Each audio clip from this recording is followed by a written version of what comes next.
अनेकांचे पुरावे त्या मुद्देमालामध्ये असल्याचं आत्ता सांगितलं जात आहे. महाराष्ट्रामध्ये अंधश्रद्धा निर्मूलन कायदा आम्ही मंजूर केला आहे महाराष्ट्रामध्ये शासनानं.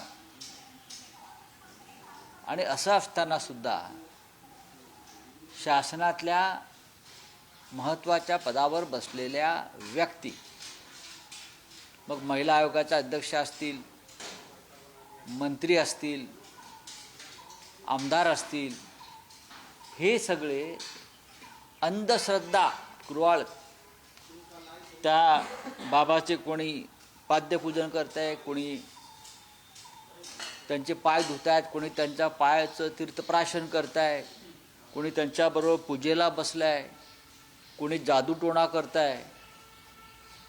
खरं म्हणजे ज्यांची ज्यांची छायाचित्रं आलेली आहेत त्यांच्याबरोबर, पाद्यपूजेपासून ते त्यांच्याबरोबर पूजेला बसण्यापर्यंत किंवा इतर विधी करतायत ते अंधश्रद्धेच्या, त्या सगळ्यांवर देवेंद्र फडणवीस यांनी गृहमंत्री म्हणून आधी अंधश्रद्धा विरुद्ध निर्मूलन कायदा जो आहे, अंधश्रद्धा निर्मूलन कायद्यानुसार गुन्हे दाखल केले पाहिजे, ताबडतोब गुन्हे दाखल केले पाहिजेत.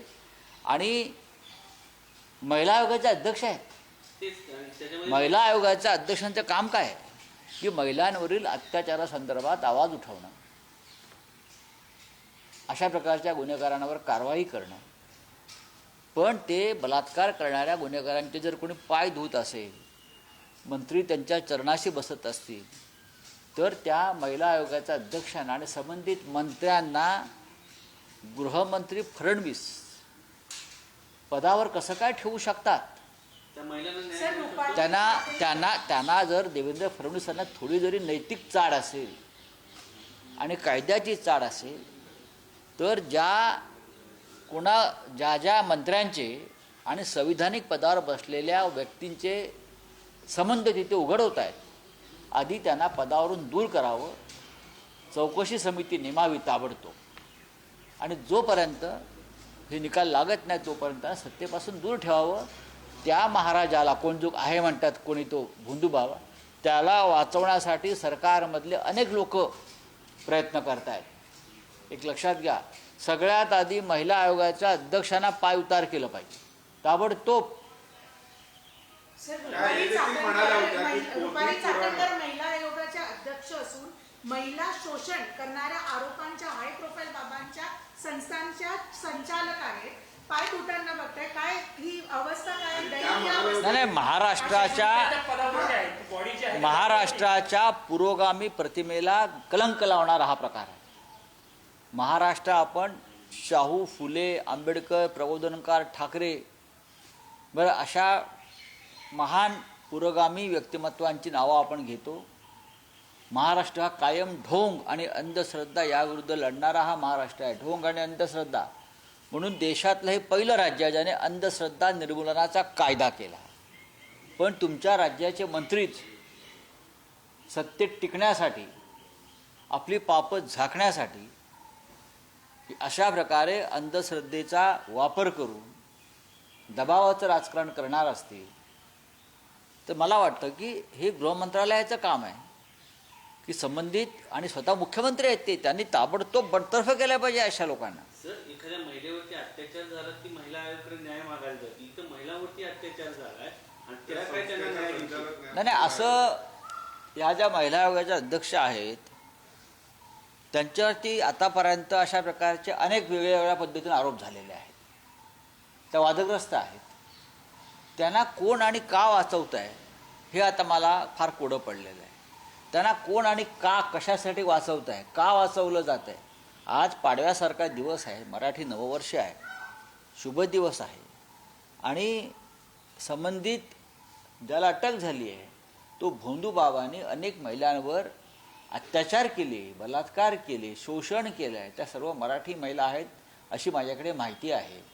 आणि तुम्ही त्यांच्या पायाचं तीर्थ प्राशन करण्यासाठी, पाद्यपूजन करण्यासाठी महाराष्ट्राचे मंत्री तिथे जातात, महिला आयोगाच्या तिथे प्रमुख जातात, आमदार जातात, सत्ताधारी पक्षाचे खासदार जातात. हे अत्यंत घृणास्पद आणि किळसवाणं कृत्य महाराष्ट्रात घडत असताना या राज्याचे मुख्यमंत्री आणि गृहमंत्री तोंड, डोळे आणि कान बंद करून बसले आहेत.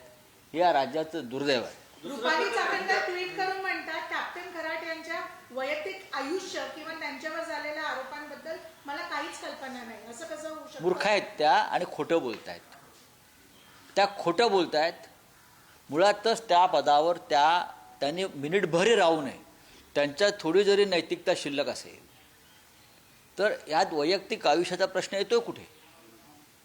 ह्याच्यामध्ये अनेक गोष्टी गेल्या काही काळापासून चर्चेला येत होत्या. शेवटी एका महिलेनं असह्य होऊन तक्रार केलेली आहे नाशिकमध्ये. पण अशा प्रकारे तिथे काहीतरी चाललेलं आहे बंद दाराआड. महिलांचे हुंदके ऐकायला येत होते अनेक ठिकाणी.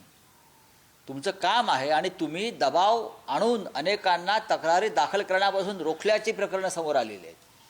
त्यांनी मागे पोटी पुराण नको संविधान. नाही ते ठीक आहे, तो विषय नाशिकमधलं हे दुसरं प्रकरण आहे साहेब. याच्या अगोदर देखील असंच एक प्रकरण आलं होतं. ते अचानक त्या खडसेंच्या जावईचं महाराष्ट्रात हॉटेल आलं होतं.